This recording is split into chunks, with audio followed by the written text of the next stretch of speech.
And the president is responding to the idea of repealing the Second Amendment's right to bear arms.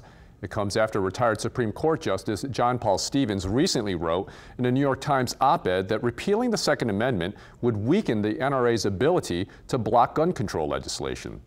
The president tweeted this morning the Second Amendment will never be repealed. As much as Democrats would like to see this happen, and despite the words yesterday of former Supreme Court Justice Stevens, no way. Paul Dudley spoke to some local students who just got back from the March for Our Lives in Washington, D.C. He has their reaction to the idea of repealing the Second Amendment and also on their eye-opening experience in the nation's capital. Power to the people. For Juan, Semexant, and Azizi Mathews, the March for Our Lives in Washington, D.C. was a day they'll never forget.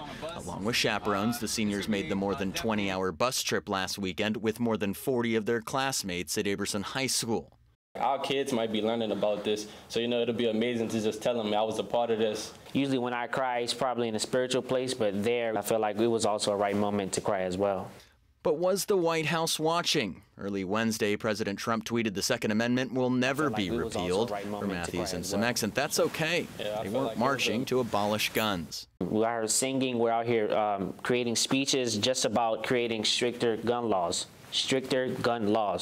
not abolish weapons. And said the two would like to see mandatory background checks and firearms licenses and age restrictions. At times, President Trump has embraced the importance of gun control, calling on lawmakers to enact gun safety legislation. He even toyed with the idea of raising the age to buy a gun from 18 to 21. He later changed his position. But after marching on our nation's capital, these students say they now have the power to make a change if things don't start to change. After every speech, they will start a chant, vote them out, vote them out, vote them out.